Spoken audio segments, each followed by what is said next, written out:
नमस्कार दोस्तों, आप देख रहे हैं लाइव हिंदुस्तान चर्चा। मैं जसवीर सिंह आप सबका स्वागत करता हूं और आज की चर्चा का विषय लोकसभा चुनाव को लेकर सियासी अखाड़ा पूरी तरह से गर्मा चुका है। सभी राजनीतिक पार्टियों ने चुनाव मैदान में अपनी ताकत झोंक दी है। तो ऐसे में वार पलटवार भी कहीं ना कहीं सियासी पार्टियों के द्वारा एक दूसरे पर किए जा रहे हैं। एक दूसरे पर सभी राजनीतिक पार्टियां हमलावर है।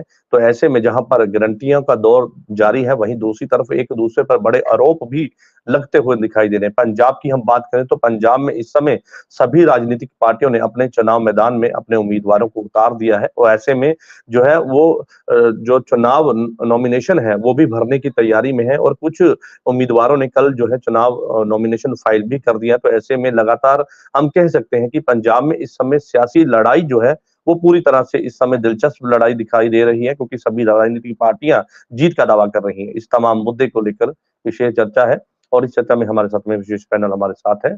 इस पैनल में हमारे साथ में भारतीय जनता पार्टी से मैडम मीना तनरेज जी हमारे साथ हैं और कांग्रेस से राजीव शर्मा जी हमारे साथ हैं। भारतीय जनता पार्टी आम आदमी पार्टी से हमारे साथ में रमनदीप चंदी जी हमारे साथ हैं और श्रोमणी अकाली दल से अजय कुमार जी हमारे साथ हैं। आप सभी मेहमानों का इस चर्चा में स्वागत है और चर्चा की शुरुआत रमन चंदी जी मैं आपसे करूंगा, क्योंकि जिस तरह की लड़ाई हम देख रहे हैं, पंजाब की लड़ाई पर सबकी निगाहें हैं। तो क्योंकि सबसे अंतिम चरण में पंजाब में जो है वो चुनाव की जो प्रतिक्रिया है उसको मुकम्मल होना है। तो ऐसे में सभी पार्टियां जीत का दावा भी कर रही हैं। पंजाब के सीएम जो है लगातार जो है रोड शो करते हुए दिखाई दे रहे हैं, लोगों के बीच जाते हुए दिखाई दे रहे हैं, अपनी बात रखते हुए दिखाई दे रहे हैं और जो पुरानी पार्टियों ने जो सत्ता में रहकर जो काम किए थे या लोगों की जो मुश्किलें सुननी थी उनको हल नहीं किया गया, तो उसकी बात कर रहे हैं। लेकिन ऐसे में कहीं ना कहीं जो सियासी लड़ाई है वो दिलचस्प है। वो इसलिए है क्योंकि सभी राजनीतिक पार्टियां एक दूसरे पर बड़े आरोप लगा रही है। पंजाब सीएम की आज रैली थी तो उसमें भी उन्होंने भारतीय जनता पार्टी, कांग्रेस और अकाली दल पर कई बड़े आरोप लगाए हैं। क्या कहेंगे इस पर? जी धन्यवाद जी। जी देखिए, इलेक्शन एक ऐसा मुद्दा है जहां पर पब्लिक को नेताओं की जवाबदेही है जो देनी पड़ती है और देनी भी चाहिए। लेकिन जब जब ये समय नजदीक आता है पोलिंग का, आरोप प्रतिरोप मैं पिछले 10-12 दिन से देख रहा हूं कि हर एक पार्टी ज्यादातर आपस में आरोप प्रति आरोप पर ज्यादा उलझ जाती है। लेकिन मैं चाहता हूं कि ईमानदारी से कि अगर हमने दूसरी पार्टियों से कुछ हटके किया है, हम उसके नाम से हमने वोट मांगने शुरू किए हैं पंजाब के लोगों से। हाँ, हमें कहना भी पड़ता है कि पिछले 70 सालों में जिन जिन पार्टियों ने राज किया, उन्होंने पंजाब की डेवलपमेंट के लिए और लोगों की सुविधाओं के लिए क्या कुछ डिलीवर किया। और रही बात, देखिए ये जो लोकसभा के चुनाव होता है, ये नेशनल लेवल के जो मुद्दे होते हैं ज्यादातर उनको लड़ा जाता है। अगर आम आदमी पार्टी के ज्यादातर सांसद बनते हैं तो मैं चाहूंगा कि सांसद भी वो सबसे पहले तो पंजाब के हक की बात करें, जो पंजाब के मुद्दे, जिन मुद्दों बिल्कुल के चंदी जी, ऊपर आपने पंजाब राजनीति के हक होती की रही बात है। करने की बात कही है। बिल्कुल आपने पंजाब के हक की बात की, लेकिन यहाँ पर लोगों का ये सवाल है कि जिन उम्मीदवारों को चुनाव मैदान में उतारा गया, कौन सा उम्मीदवार पार्लियामेंट में जाके उनके मुद्दों से जो है वो वहां पर बात करेगा, बहस करेगा, क्योंकि कई ऐसे मुद्दे हैं। और पंजाब की सियासत की मैं बात करूं, वो एक अलग सियासत है, क्योंकि पंजाब जो है सेंटर से बहुत अलग चलता है। तो ऐसे में पंजाब के कई ऐसे इश्यूज हैं जो बड़े लंबे समय से चल रहे हैं, उनको हल नहीं किया गया। लोगों का ये सवाल है कि हम जो है वो पार्टी को देखकर वोट या किसी तरह से जो है लालच दिया जा रहा है। मैं लालच का नाम इसलिए दे रहा हूँ क्योंकि सभी पार्टियों ने जो है बड़े बड़े ऐलान वादे भी कर दिए हैं, लेकिन लोग ये चाहते हैं कि भाई हमारे मुद्दों की बात कौन करेगा पार्लियामेंट में जाके। रिजवी जी, ऐसी बातें आड़े तभी आती हैं। देखिए, अगर हम पिछले दौर में देखें तो पंजाब में जिन जिन पार्टियों के सांसद बने हैं, तो रूलिंग पार्टी के ज्यादा बन जाते थे, ओपोजिशन के कम बन जाते थे, अकाली दल के भी बन जाते थे, ऐसे तीन पार्टियों में बढ़ जाते थे। लेकिन अब 4 पार्टियां हैं। लेकिन अगर उन सभी सांसदों की मैं बात करूं तो कभी आपने देखा कि एक प्लेटफार्म पर इकट्ठे होके उन्होंने पंजाब के हक की बात की हो? क्योंकि इनकी लड़ाई कुर्सी की रहती है, इनकी लड़ाई हम्म। पंजाब के हकों की और पंजाब के लोगों की लड़ाई को ये भूल जाते हैं बनने के बाद। क्योंकि इनको मालूम है कि अगर हमने ये काम कर दिया तो रूलिंग पार्टी को इसका बेनिफिट मिलेगा। लेकिन मैं ये चाहता हूं और मैं ये कॉन्फिडेंस से भी ये कह सकता हूं कि हमारे माननीय मुख्यमंत्री भगवंत मान जी ये चाहते हैं कि या तो फिर रूलिंग पार्टी के सभी सांसद बन जाने चाहिए, ताकि एकमुठ एक आवाज में संसद में जाकर वो पंजाब की बात रख सके। बहुत अच्छी बात आपने, बिल्कुल ठीक है चंदी जी, बहुत अच्छी बात आपने यहाँ पे कही कि जो कुर्सी की लड़ाई लड़ते हैं वो लोगों की बात नहीं करते हैं। ठीक है, इसका जवाब ले लेते हैं। मैडम मीना तनाज हमारे साथ है। मैडम क्या कहेंगे? वो कहते हैं कि कुर्सी की लड़ाई में इतने मसरूफ हैं नेता कि लोगों की लड़ाई लड़ने के लिए उनके पास समय नहीं है। रूलिंग पार्टी जिस तरह से जो है वो हमेशा अलग से एक सोच रखते हैं, ये जो सियासी लीडर है, कभी उन्हें धर्म के नाम पे, कभी उन्हें जो है लालच के नाम पे वोट तो मांगी जाती है और लोगों के मुद्दों से जुड़े हुए जो है उस पे वादे भी किए जाते हैं। और बात यहाँ पर ये कही जाती है कि हम लोगों के हक की लड़ाई लड़ रहे हैं, लेकिन आपसी लड़ाई के चलते अपना फायदा उठाने के लिए जो लीडर है उसमें मसरूफ है, लोगों की लड़ाई लड़ने के लिए समय नहीं है उनके पास। जसबीर सिंह जी, आपने सारी पार्टियों के मैनिफेस्टो देखे होंगे, भारतीय जनता पार्टी का भी, कांग्रेस का भी और आम आदमी पार्टी का भी। जो मेन पार्टियां जो है, और शिरोमणि अकाली दल ने तो शायद अभी तक मैनिफेस्टो अपना जारी भी नहीं किया।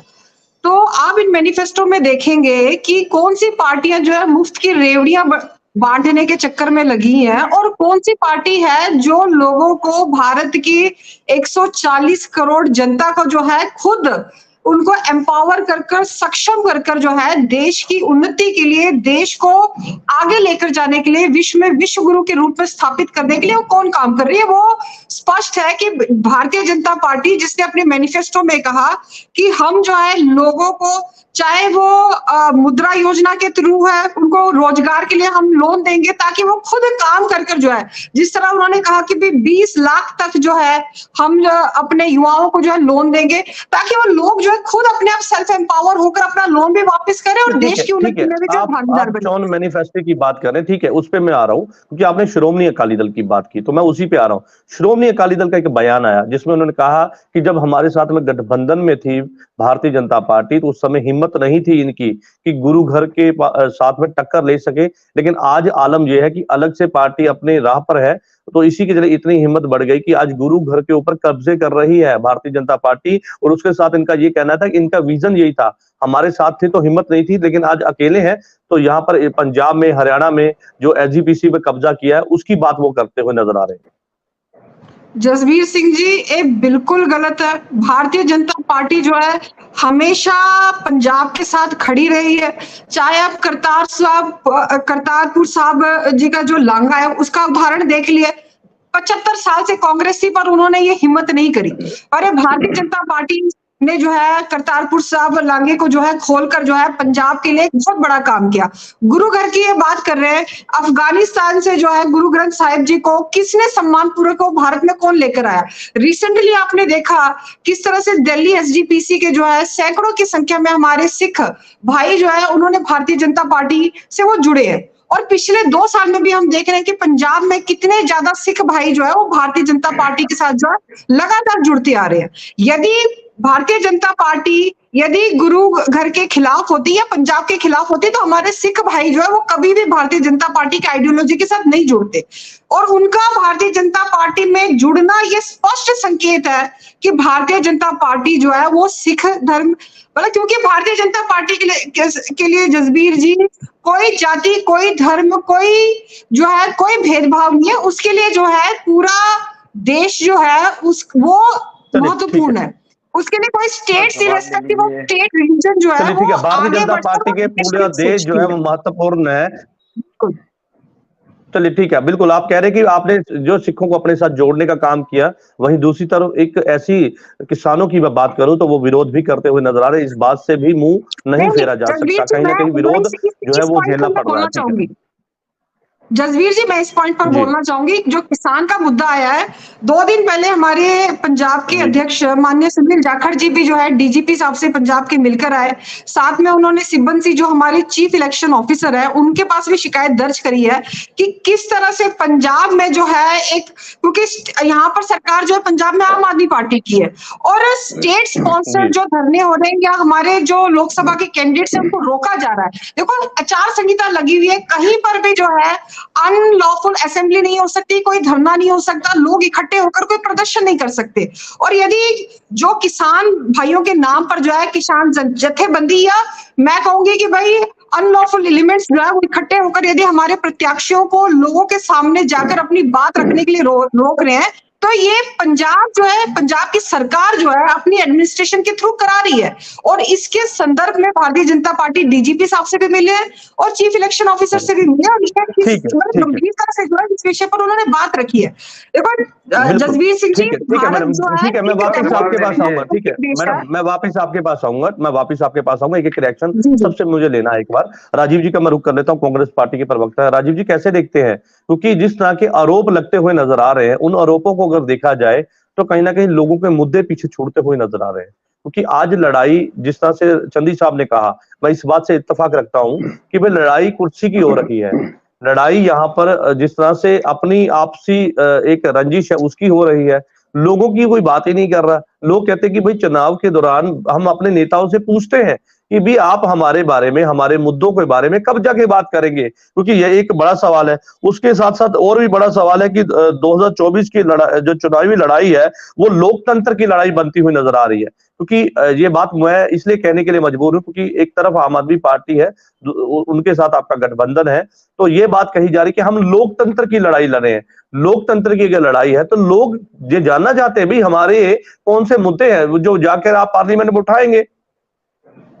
12 मिनट हो चुके हैं, तो जवाब देने के लिए थोड़ा सा वक्त ज्यादा। जी बिल्कुल, आप अपनी बात रखिए। बिल्कुल, सबसे पहले तो आम आदमी पार्टी पे इन्होंने कहा कि पॉलिटिशियंस जो हैं वो अलग अलग पार्टीज के वो इकट्ठे होकर बात नहीं रखते, और जो राजनीति का डिस्कोर्स का लेवल जो है वो बहुत डाउन हो गया है। तो उसके लिए मैं नेताओं को दोषी मानता हूं कि जो नेता हैं इनको थोड़ा आइडियोलॉजिकल लेवल पे, विचारधारा के लेवल पे बात करनी चाहिए। जैसे आज हमारे प्रधानमंत्री बहुत गलत उदाहरण पेश कर रहे हैं। राहुल जी अदानी के पीछे, मतलब उसके जो उसको भारत बेचा जा रहा है उसके बारे में रोज बात करते हैं, लेकिन 1-2 दिन से कभी उन्होंने और मुद्दे उठा लिए तो वो अदानी का नाम लेना उन्होंने नहीं लिया। तो आज मोदी जी ने पता क्या बोला, शहजादे अदानी से कितना माल खाया है जो नाम नहीं लिया। तो ये देखो, ये शर्म आती है ऐसी बातें सुन के ना, भी ये देखो कितना लेवल का, जो डिस्कोर्स का लेवल कितना नीचे गिर गया है। तो ये नेताओं का कसूर है। जहां तक सवाल है कि क्या पॉलिटिकल पार्टीज ज्वाइंटली मुद्दे नहीं उठाती, बहुत बार उठाए हैं। लास्ट एग्जांपल किसानों का मोर्चा है। आम आदमी पार्टी को नहीं पहले समझ में आया तो उन्होंने एक कानून, 3 में से एक कानून दिल्ली असेंबली में उन्होंने अप्रूव कर दिया, लेकिन बाद में समझ आया कि ये गलत था तो उन्होंने कोर्स करेक्शन किया और वो किसानों के साथ आके खड़े हो गए। इस तरह अकाली दल की हरसिमरत कौर बादल मिनिस्टर थी, उन्होंने अप्रूव किया तीनों किसान कैबिनेट में, लेकिन उनको भी बाद में समझ में आया ये हमने क्या गलती कर दी, ये तो किसानों की कमर तोड़ने के बराबर है, तो उन्होंने भी कोर्स करेक्शन किया। देखो, गलती तो हर पार्टी से होती है, हर बंदे से होती है, दुनिया में कोई ऐसा आदमी नहीं है जो कभी गलत फैसला ना ले। तो इनसे हुए फैसले छोटे छोटे गलत, लेकिन उन्होंने जल्दी इसको समझ के, और ये कांग्रेस और आम आदमी पार्टी और अकाली दल तीनों ने मुद्दा किसानों का उठाया है और बड़े जोर से उठाया है। आपने मोदी साहब की बात की, राजीव जी, आपने मोदी साहब की बात की, तो मैं वहां पर उनका एक और बयान भी सुनाता हूं, जिसमें उन्होंने कहा कि आज जिस तरह से कांग्रेस पार्टी का पाकिस्तान के प्रति प्रेम है वो जग जाहिर हो चुका है। कांग्रेस पार्टी जो है वो देश को तोड़ने का काम कर रही है, देश में आग लगाने का काम कर रही है, जिसके चलते सैनिकों के उन्होंने उस भाषण को लेकर सवाल खड़े किए कि लीडर जो है वो आज इस स्तर पर पहुंच गए हैं कि सैनिकों पर भी राजनीति करते हुए नजर आ रहे हैं। वो कहते हैं कि कांग्रेस पार्टी की मानसिकता भी सामने आ चुकी है कि किस तरह से कांग्रेस पार्टी का पाकिस्तान के प्रति प्रेम है, और उसके साथ में उनका ये कहना था कि भाई कांग्रेस पार्टी जो आज लोगों की बात करती है, और इस तरह से जिस तरह से उन्होंने बयान दिया सैनिकों के ऊपर, वो लोग पंजाब के हों, कोई भी देश में रहने वाला वसनीक है वो इस तरह की जो राजनीति है वो बर्दाश्त नहीं करेगा। और कांग्रेस पर उन्होंने बता दिया कि कांग्रेस जो है इसी तरह की राजनीति हमेशा करती आई है, इसीलिए लोगों ने उन्हें ठुकराया। ये पहले आपकी बात का जवाब दूं या मीना जी की बात का जवाब दूं? चलो आपकी बात का जवाब देता हूँ, क्योंकि वो बिल्कुल ज्यादा सीरियस बात है। जहां तक राजनीति करने का सवाल है सेना के नाम पे, तो वो प्रधानमंत्री करते हैं। कांग्रेस पार्टी ने तो पाकिस्तान के 2 टुकड़े किए हैं। कांग्रेस पार्टी की सरकार ने, कांग्रेस पार्टी ने नहीं की, कांग्रेस पार्टी की सरकार ने कांग्रेस 2 टुकड़े किए हैं और उसका राजनीतिक लाभ लेने की कोशिश नहीं करी। कांग्रेस के 2 टुकड़े करने के बाद अगले इलेक्शन में कांग्रेस हारी है। कांग्रेस ने कभी इसका क्रेडिट नहीं लिया, उन्होंने हमेशा इसका क्रेडिट सेना को दिया है। और कभी भी किसी इश्तिहार में, पोस्टर में, अखबार में, टीवी पे, रेडियो पे कभी ये नहीं कहा कि इंदिरा जी ने वो पाकिस्तान के 2 टुकड़े किए हैं या कांग्रेस ने 2 टुकड़े किए हैं, या क्योंकि हमने पाकिस्तान के 2 टुकड़े किए हैं इसके नाम पे हमें वोट दो।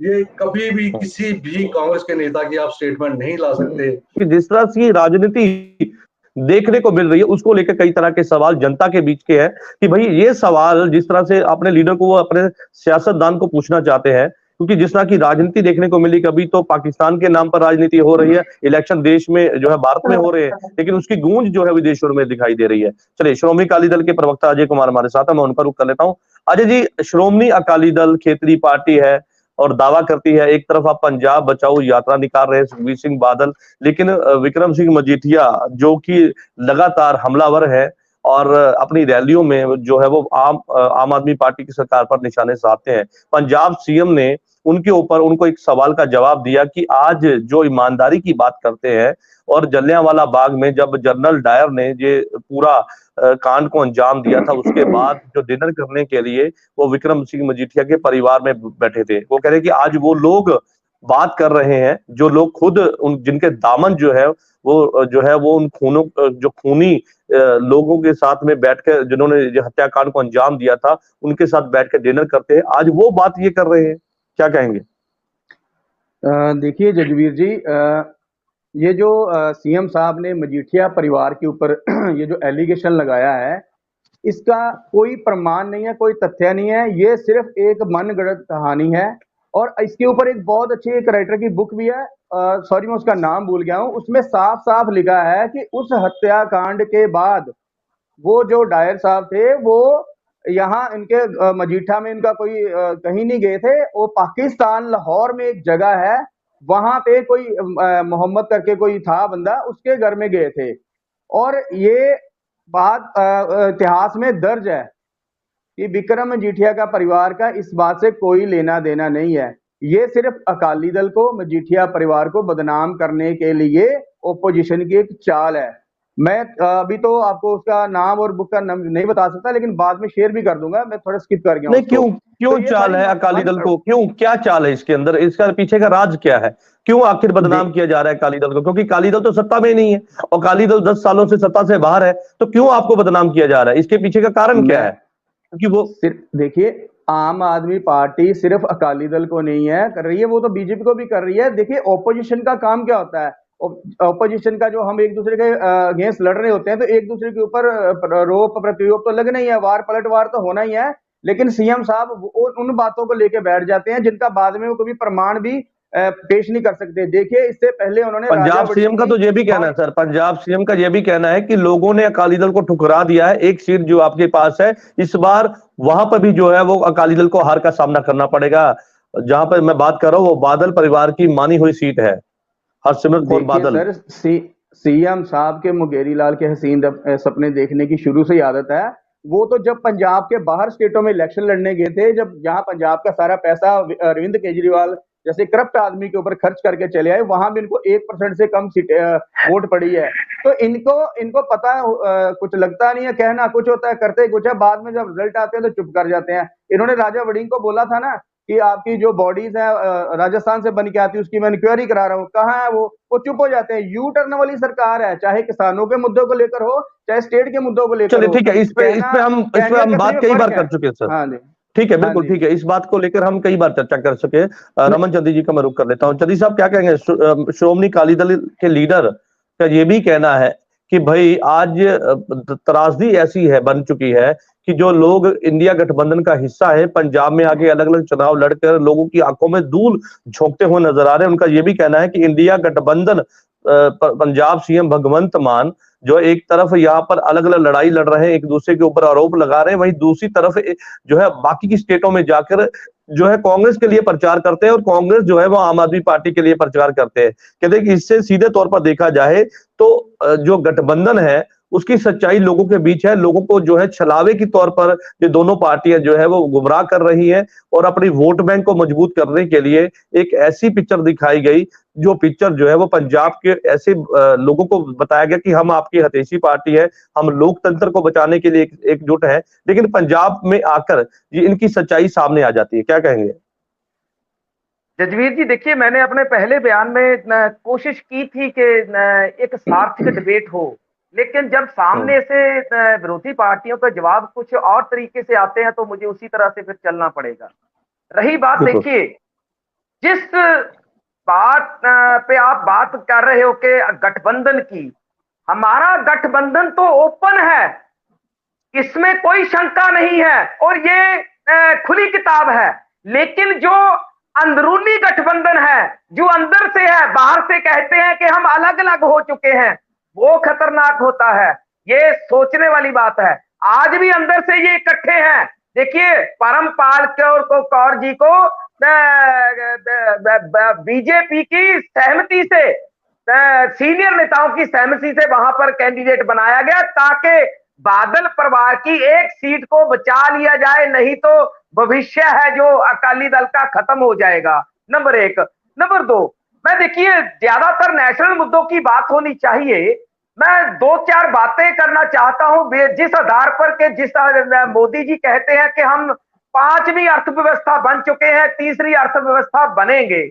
सबसे पहली बात कि जब आप 80 करोड़ लोगों को 5 किलो अनाज दे रहे होते हैं और अपनी बात आज भी भाषणों में ऐसी बात करते हैं, तो हम तीसरी अर्थव्यवस्था कैसे बनेंगे? अभी 5वीं तो बने ही नहीं है, लेकिन आंकड़ों में है। नंबर दो, इन्होंने 2 करोड़ नौकरियां पर साल, 20 करोड़ नौकरियां बनती हैं, लेकिन इन्होंने अभी बात शुरू की अपने चौन मैनिफेस्टो की। मैं उसी का इनसे क्वेश्चन करता हूं कि जो इन्होंने 2024 का चौन मैनिफेस्टो बनाया है, उसमें इन्होंने मान लिया है कि हमने लाखों नौकरियां दी।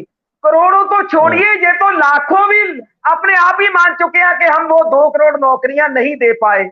और रही बात हमारे देश की, जो 50% पॉपुलेशन है वो 25 साल से नीचे नौजवानों की है और 20% के करीब 35 साल के नौजवान हैं। जो 70% हमारे देश की पॉपुलेशन है वो हमारे नौजवानों की है। नौजवानों की बात आपको याद होगा, मोदी जी ने और बीजेपी ने कही नहीं है, करी नहीं है कभी भी। ठीक है चंदी जी, आपको याद होगा हरपाल सिंह चीमा जो पंजाब के कैबिनेट मंत्री थे, उन्होंने एक बयान जारी किया था जिसमें उन्होंने प्रताप सिंह बाजवा पर ये आरोप लगाए थे कि वो बीजेपी की एजेंट है।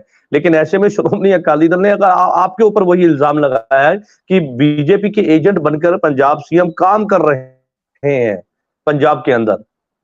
जसवीर जी, अभी बीजेपी के साथ आम आदमी पार्टी का इतना बड़ा 36 का आंकड़ा है कि हमारे माननीय कौमी कन्वीनर जी को इन्होंने जेल के अंदर एक फौर्जरी केस में डाल दिया और उसके ऊपर भी जो कल और परसों माननीय सुप्रीम कोर्ट ने टिप्पणियां दी, जो हमारे नेता मीडिया के रूबरू होकर कहते हैं कि इतनी देर क्यों लगाई गई।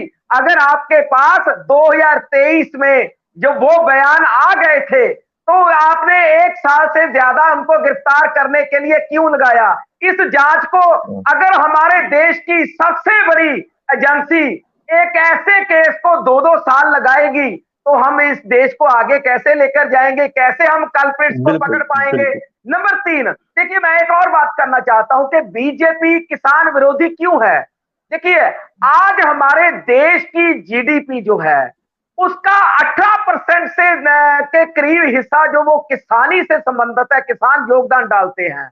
हमारे 55% हमारी पॉपुलेशन डायरेक्टली इनडायरेक्टली किसानी के साथ संबंधित है। तो किसानों को ऊपर उठाने के लिए, इस देश को आगे ले जाने के लिए बीजेपी ने क्यों कोई पॉलिसी ऐसी नहीं बनाई क्यों ऐसी बातें करती है? अगर जो आज पंजाब में है, एक लास्ट बात है, चलिए ठीक है, बिल्कुल कोड ऑफ बिल्कुल कंडक्ट ठीक है। लग चुका है, लास्ट है, कोड ऑफ कंडक्ट लग चुका है। अब पावर जो है वो बीजेपी के पास है, पर्दे के पीछे, क्योंकि चोर कमीशन जो है वो बीजेपी के लिए काम करता है। तो ये सारा कुछ एक ढोंग है और कुछ नहीं है, सियासी बयानबाजी है। ये डीजीपी को कहें कि हम ऐसे करना चाहते हैं, ऐसे करना चाहते हैं, किसी की भी जांच करवा सकते हैं। चलिए ठीक है, आपकी बात आगे, इसका जवाब ले लेते हैं। मैडम मीना तनेज हमारे साथ है। मैडम क्या कहेंगे? चंदी साहब ने कई सवाल खड़े किए, उसके साथ मैं आपको एक और जो है सवाल जोड़ देता हूं। श्रोमणी अकाली दल जो आपकी भाईवाल रही है, 9 मास का कभी रिश्ता कहा जाता था, अब उसने भी आपके ऊपर सीधे तौर पर हमला करने शुरू कर दिया है, और बड़ा हमला ये किया है कि भाई आपके पास तो उम्मीदवार ही नहीं है, जिसके चलते अमेरिका से और बाकी पैराशूट के रास्ते आप जो है वो उम्मीदवारों को चुनाव मैदान में उतार रहे हैं। जबकि वो कहते हैं कि जिन लोगों को गांव का कुछ पता नहीं है कि गांव कितने हैं पंजाब में और कौन से इलाकों में कौन सी आबादी रहती है, आज वो लोग बाहर से जो इंपोर्ट करके वो जो है यहाँ पर लाए गए, उनको यहाँ पर इलेक्शन जो है भारतीय जनता पार्टी लड़वा रही है। जसवीर सिंह जी, पहले तो मैं चंदी साहब का जवाब दे दूं कि इन्होंने कहा कि भाई भारतीय जनता पार्टी ने किसानों के लिए क्या किया। वो इनको भी बहुत अच्छी तरह से पता है कि भाई भारतीय जनता पार्टी जो है किसानों को किस तरह से पंजाब के अंदर दोनों फसलों पर पूरी एमएसपी दे रही है, किस तरह से जो है किसान सम्मान निधि के तौर पर जो है हर साल 6,000 रुपए दे रही है। स्वामीनाथन कमेटी के को पूरा करते हुए जो है क्रॉप इंश्योरेंस दे रही है, अपना मशीनरी खरीदने के लिए जो है उनको सब्सिडी दे रही है। चंदी साहब, मेरा आपसे प्रश्न है, भारतीय जनता पार्टी तो पिछले 10 साल से दे रही है, पर जिन्होंने इस देश पर 75 साल राज किया, कांग्रेस ने, जिन्होंने सिर्फ ठेंगा दिखाया किसानों को, आप उनसे प्रश्न करने के बजाय आप उनके साथ गठबंधन कर जो है इलेक्शन लड़ रहे हैं। आपको तो पहले उनसे प्रश्न पूछना चाहिए जो हमसे प्रश्न पूछ रहे हैं। और मेरा आपसे प्रश्न है, यदि आप किसानों को कुछ नहीं दे सकते थे तो आपकी अनमोल गगनमान चुटकियां बजाकर किसानों को कौन सी एमएसपी दे रही थी? आपके भगवंत मान जी जो है मीडिया के सामने आकर ये कहते थे कि 24 घंटे के अंदर जो है मैं किसानों को जो है 24 के 24 फसलों पर एमएसपी दूंगा, तो कौन सी एमएसपी थी? तो इसलिए चंदी साहब, आप जो है तरीके से स्टाइल से बोलना छोड़ दे, पहले अपने गिरेबान पर झांक कर देखे। दूसरी तरफ राजीव शर्मा जी ने माननीय प्रधानमंत्री जी के ऊपर कहा कि भाई हम जो है आर्मी को लेकर, हम अपने सेना को लेकर राजनीति करते हैं। राजीव जी, मुझे आप ये जवाब दे दें, 1971 की आपको लड़ाई याद होगी कि वो लड़ाई के इंदिरा गांधी या कांग्रेस से लड़ी थी कि हमारे देश के सैनिकों ने लड़ी थी? उसमें कुर्बानी के इंदिरा गांधी के परिवार ने दी थी कि हमारे देश के सैनिकों ने दी थी? क्या हमारे सैनिकों की जो पत्नियां वो विधवा हुई थी, उनके बच्चे अनाथ हुए थे, उनके माओ की कोख जो है वो इस देश के जो सैनिक के माए उन्होंने खोए थे? तो इंदिरा गांधी ने जो है 90,000 से ज्यादा जो युद्धबंदी पाकिस्तान के, उनको किस आधार पर छोड़ा? 15,000 किलोमीटर वर्ग से ज्यादा जो है जो सिंध और पंजाब की धरती जो हमारे सैनिकों ने अपनी जान गंवाकर जो है वो ऑक्यूपाई किया था, जो आज पाकिस्तान ऑक्यूपाइड कश्मीर है, इंदिरा गांधी ने क्या ये उनकी जद्दी जायदाद थी भारत की जो धरती है, पाकिस्तान को लौटा दिया।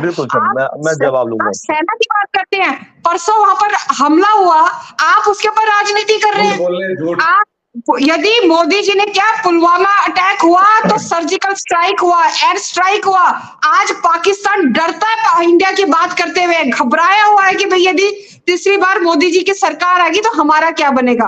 इसलिए राजीव जी, पहले जो है ये कहते कि कांग्रेस ने किस तरह से सेना का इस्तेमाल किया। पहले यदि एक गोली भी जो है जवाब में जो है यदि कश्मीर में पाकिस्तान की तरफ चलानी पड़ती थी तो पहले दिल्ली सरकार से इजाजत लेनी पड़ती थी, क्या वहां से गोलीबारी हो रही है तो हम अपने डिफेंस में चलाएं कि ना चलाएं। आज पूरी छूट है, मतलब पाकिस्तान की हिम्मत नहीं है कि भाई वो वहां से जो अपने बॉर्डर से जो है इंडिया की तरफ फायरिंग कर ले। ठीक है, बिल्कुल आज पाकिस्तान की हिम्मत नहीं है कि वो भारत की तरफ आंख उठा के भी देख ले, इस बात से मैं सहमत हूँ। ठीक है, मैं एक लाइन का जवाब देना चाहता हूँ। राजीव जी, उनका एक सवाल ले लीजिए। चलिए ठीक है, राजीव जी अपनी बात पूरी कर दीजिए।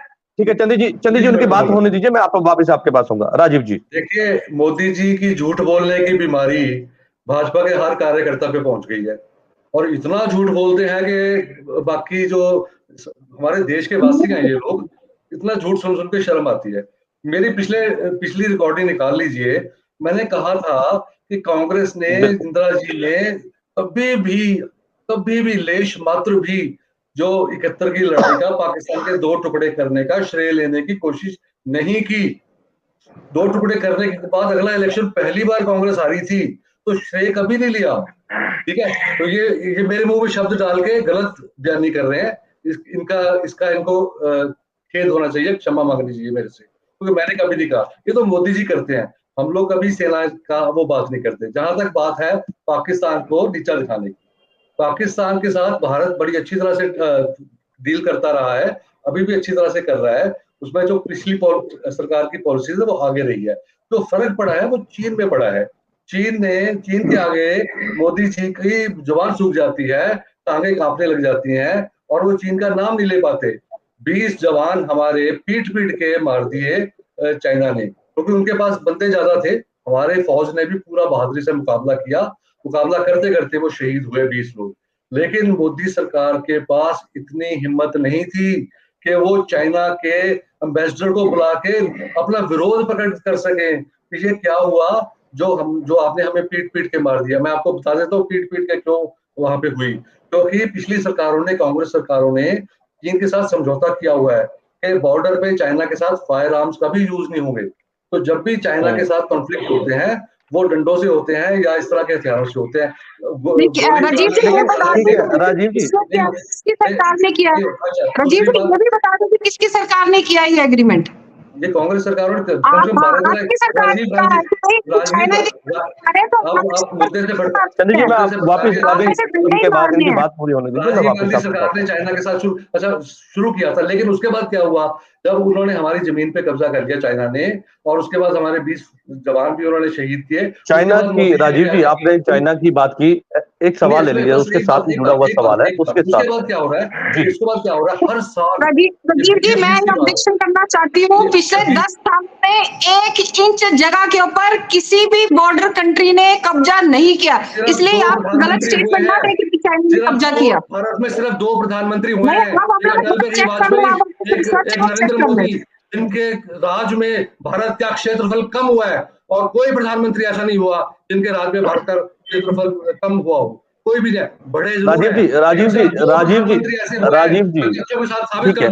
राजीव जी आपने चाइना की बात की 2020 में आपकी कांग्रेस पार्टी पर यह आरोप था कि आपने चाइना से फंडिंग आई है आपको, ये भी आरोप एक, मुझे जहां तक मैं जवाब देता हूँ 5 सेकंड की बात, कि हमारी इंडस्ट्री को तबाह करने के लिए मोदी जी चाइना से इतना डरते हैं। हमारी इंडस्ट्री को तबाह करने के लिए हर साल वहां से इंपोर्ट बढ़ा रहे हैं ताकि हमारी इंडस्ट्री का माल ना बिके और चीनी माल बिके। हर साल सरकार ने तो बैन किया सर, चीनी प्रोडक्ट पर सरकार ने तो बैन किया सर, चीनी प्रोडक्ट पर सरकार ने बैन किया, उसकी ऐप को बंद किया सर। उनको बर्बाद करने। राजीव जी आपकी याददाश्त के लिए मैं बता दूं कि चाइनीज प्रोडक्ट पर सरकार ने कितनी देर से पाबंदी लगाई है, उसकी जो ऐप है उसको बंद किया गया है। भारत में कई प्रोडक्ट बंद किए गए हैं सर। टिकटॉक बंद किया है, टिकटॉक बंद किया है, या उनके कुछ साइट ऐसे एप्स बंद किए हैं। चाइना से हर साल इंपोर्ट्स बढ़ रहा है। अभी गूगल निकाल के अभी चेक कर लीजिए, मैं अपने तथ्य पे, अपने स्टैंड पे खड़ा हूं, अभी चेक कर लीजिए। चलिए ठीक है। मैं चंदी जी का रुख कर लेता हूं। चंदी जी एक लाइन में अपनी बात रखिए, क्योंकि मेरे पास समय की कमी है सर। मैं मैडम तनय जी को यह जवाब देना चाहता हूं कि इन्होंने सर्जिकल स्ट्राइक की बात की। जब ये सर्जिकल स्ट्राइक हो रही थी तो हमारे पीएचडी डायरेक्टोरेट किए हुए हमारे प्रधानमंत्री जी, उन्होंने जब एयरफोर्स के ऑफिसर को बताया कि हमने सर्जिकल स्ट्राइक रात को करनी है, ये ऑन दी रिकॉर्ड है, वो कहते हैं कि अभी हमारे रात को बादल बहुत ज्यादा है, हमारा सर्जिकल स्ट्राइक नहीं हो पाएगा, हमारे एयरप्लेन नहीं उड़ पाएंगे। कहते ये तो बहुत बढ़िया है, और अगर बादलों में जाएंगे तो रडार पर नहीं आएंगे। ऐसे हमारे चाय बेचने वाले प्रधानमंत्री हैं। नंबर 2, देखिए आज प्रधानमंत्री और बीजेपी के सभी नेताओं की जुबान से भाषणों में मुद्दों की बात, हमारे देश की डेवलपमेंट की बात, नौजवानों की बात, किसानों की बात नहीं आती है। सिर्फ और सिर्फ आस्था के नाम की बात और नफरत फैलाने की बातें ज्यादा आ गई हैं। क्योंकि और कोई रास्ता बीजेपी को दिखता नहीं है। देखिए लोकतंत्र बचाने की भी बात आती है सर। चंदी जी लोकतंत्र बचाने की, हाँ बिल्कुल बिल्कुल सर, राम मंदिर की बात करूंगा मैं। अगर ये बताइए कि हमारे चारों शंकराचार्य जी क्या वो प्रधानमंत्री से नीचे हैं या ऊपर हैं? प्रधानमंत्री जी ऊपर हो गए उनसे। तो ये बातें जो है सभी लोग समझ रहे हैं। आने वाले समय में कुछ ही दिन बचे हैं, आपको सब पता चल जाएगा। बिल्कुल बिल्कुल बिल्कुल बिल्कुल लोकतंत्र बचाने की भी बात आती है। परेशानी यहाँ पर ये है कि एक चाय वाला जो है देश का प्रधानमंत्री बन गया, बस ये बात चाय वाला निकलेगा। मेरी बात याद रखना, मैं हर बार बोलता हूँ और बेझिझक बोलता हूँ कि मोदी शब्दों की मर्यादा। ठीक है चंदी जी, देखिए इस चर्चा को सात्विक डिबेट रखते हैं, क्योंकि जो हमारे जो देश के प्रधानमंत्री है वो एक बड़ा सम्मानीय है, तो कहीं ना कहीं सम्मान उनका जो है वो बरकरार रखना है और मर्यादा के साथ में हमने चर्चा रखनी है। चलिए अजय कुमार जी का मैं रुख कर लेता हूँ। अजय जी वापिस मैं अपने टॉपिक पे आऊंगा, क्योंकि आरोप प्रतिरोप को लेकर ही आज की चर्चा है। तो ऐसे में आपके ऊपर भी एक आरोप है। पंजाब के सीएम का ये दावा है कि जो पहाड़ों पर सुख विला बनाया है वो जल्द ही सरकार अपने कब्जे में लेगी और वहां पर सरकारी स्कूल बनाएगी, क्योंकि वो जनता का पैसा है। वो कहते हैं कि जनता से लूटा हुआ वो पैसा है। देखिए जजबीर जी, माननीय मुख्यमंत्री साहब ने कुछ महीने पहले भी सुख विलास के ऊपर एक बहुत बड़ा भाषण दिया था, बहुत बड़ा झूठ बोला था कि सुख विलास जो है उस पर 108 करोड़ रुपए के करीब का कोई कर है जो माफ करवाया गया था। तो अकाली दल ने तब भी इनको चैलेंज किया था और आज फिर चैलेंज है कि 108 करोड़ तो बहुत दूर की बात, आप 108 रुपए निकाल के दिखा दीजिए। अभी कल ही वो खुडिया जी की एक रैली में जाए थे, वहां कह रहे थे कि उन्हें एक सुख विलास का कागज मिल गया। अब सीएम साहब को पता नहीं क्या होता है, जब भी कोई रैली करते हैं, जहां चुनावों का जब मौसम आ गया है, तो अपनी नालायकियां छुपाने के लिए जो है वो अपनी ऑपोजिशन पार्टीज के ऊपर एलिगेशन लगाना शुरू कर देते हैं। तब भी अकाली दल ने इनको, लीगल सेल ने इनको एक नोटिस भेजा था और इनसे कहा था कि अगर आप एक हफ्ते में इसके ऊपर जवाब दायर नहीं करते हो तो हम आपके ऊपर एक मानहानि का मुकदमा दर्ज करेंगे। और शायद अब इन्होंने एक बार फिर वही राग अलाप लिया है, लेकिन उसके ऊपर इनके पास होता कुछ नहीं है। तब भी ये चुप कर गए थे, अब ये फिर चुप करके बैठ जाएंगे। ये सिर्फ चुनावी स्टंट है, लोगों का ध्यान अपनी सरकार की नालायकियों से दूर करने के लिए। अगर इनके पास कुछ है, सरकार इनकी है, सब कुछ इनके पास है, तो ये अपना उसको बताते क्यों नहीं है लोगों को बीच में? इनका काम है सिर्फ लोगों को गुमराह करना। और ठीक है ना, वो कहते हैं ना, सरकार ये दावा करती है कि हमने लोगों के हित के लिए अगर काम किया तो हम उसी के बिहाफ पे लोगों से वोट मांग रहे। वो कह रहे कि हमने बिजली फ्री दी, हमने मोहल्ला क्लिनिक दिए, हमने शिक्षा फ्री दी, हमने लोगों को रोजगार दिया, हमने नौकरियां दी। वो कह रहे कि हमारे पास गिनाने के लिए बहुत कुछ है, लेकिन ऐसे में बाकी जो विरोधी दल है उनके पास तो कुछ भी नहीं है।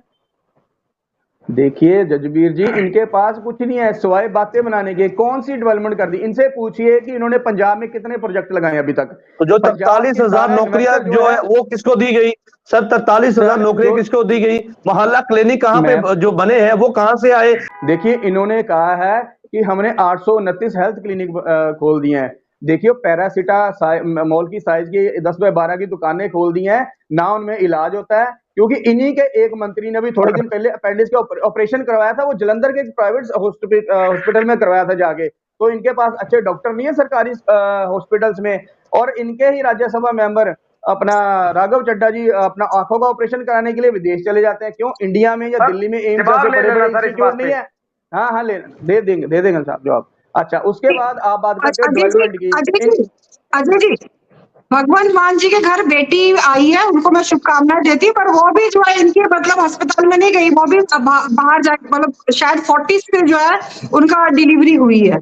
तो मतलब प्रधानमंत्री जी की बातों का असर नहीं होना है। ये देखिए पहले किसके लिए ये मोहल्ला क्लिनिक किन लोगों के लिए सुविधा के लिए दिए गए हैं, ये पहले सोचिए। ऐसी बातों का असर नहीं होना है। मैं अभी चूहे खा के बिल्ली आज को चली, 108 लाख करोड़ रुपया कहाँ है? चन्नी जी सुन लीजिए, बोलिए सर, बोलिए। ये जो मोहल्ला क्लिनिक आप बात कर रहे हो, पहले अपने घर से शुरुआत करते तो लोगों का विश्वास बढ़ता आपके ऊपर। आपने कहा 117 हमने क्या बात कर रहे हैं अजय जी, क्या बात कर रहे हैं? मोहल्ला क्लिनिक में बच्चों को जन्म नहीं दिया जा सकता सर। मोहल्ला क्लिनिक में छोटी मोटी बीमारी तो वहां पे इलाज होगा। इनको मालूम ही नहीं है कुछ। कर रहा, इन्होंने तो आरोप लगा देना है बस। ओ सन्नी जी सुन तो लो ठीक है। यार, आपको सुनने ही नहीं आता। मैं कह रहा हूँ कि अगर मोहल्ला क्लिनिक खोले हैं तो उनमें से आपको कितने एमएलए, कितने चेयरमैन, कितने लोग वहां से छोटा मोटा इलाज करवाने गए, कितनों ने टेस्ट करवाए हैं? नंबर 2 आपने बोला है स्कूलों के ऊपर आपने बड़ा काम किया, आपके कितने एमएलए, कितने मंत्री, कितने चेयरमैन हैं जिनके बच्चे उन स्कूलों में पढ़ रहे हैं? डाटा दे सकते हैं आप? आपको सिर्फ बातें करना आता है और कुछ नहीं है सर। देखिए, जब आप खुद ही जनता के सामने अपने आप को सही तरीके से चलिए, पेश नहीं ठीक कर है। पा रहे हो तो इसलिए आप ओपोजिशन के ऊपर बातें करते हैं। तो अपने सबसे पहले चलिए ठीक है, ठीक है। आप क्योंकि मैं मुझे बीच में ये चर्चा रोकनी होगी, आप सबसे मैं माफी चाहूंगा। वो आज की जो चर्चा थी वो इस बात को लेकर थी कि राजनीतिक अखाड़ा पूरी तरह से गरमाया है, तो ऐसे में राजनीतिक जो दल है वो एक दूसरे पर आरोप प्रतिरोध की राजनीति करते हुए नजर आ रहे, वहीं दूसरी तरफ एक दूसरे पर बड़े प्रहार भी किए जा रहे हैं, चाहे वो पर्सनल टिप्पणी हो, चाहे वो उनकी जो है काम को लेकर हो, कहीं ना कहीं सवाल जो है वो पूछे जा रहे हैं। लेकिन ऐसे में जो है चुनावी अखाड़े के अंदर कहीं ना कहीं राजनेता जो है वो अपनी सियासी रोटियां जहां पर सेक रहे हैं, वहीं दूसरी तरफ जनता के बीच जाकर जीत का दावा भी करते हुए नजर आ रहे हैं। हालांकि जनता से बड़ी गारंटियां और ये लोगों को जो है वो बड़े बड़े जो है चोन मैन्युफैक्चरिंग के जरिए लोगों को जो बताया जा रहा है कि जो अगर वो उन जीतते हैं तो किस तरह से लोगों की मदद की जाएगी, लोगों के बीच जाकर किस तरह से जाकर जो है वादे किए जा रहे हैं। लेकिन ऐसे में लोग कितना इत्तेफाक रखते हैं, क्योंकि अब जो है नॉमिनेशन जो है वो लगातार भरने शुरू हो चुके हैं, तो ऐसे में अब चुनाव भी बहुत नजदीक है, तो चुनाव के बाद पता चलेगा कि पंजाब की जनता किसके पक्ष में जाती है या किसके खिलाफ जाती है। आप सभी मेहमानों का इस चर्चा में जुड़ने के लिए धन्यवाद है। कल नई चर्चा में मैं आपके साथ फिर से जुड़ूंगा, तब तक के लिए दीजिए इजाजत। धन्यवाद।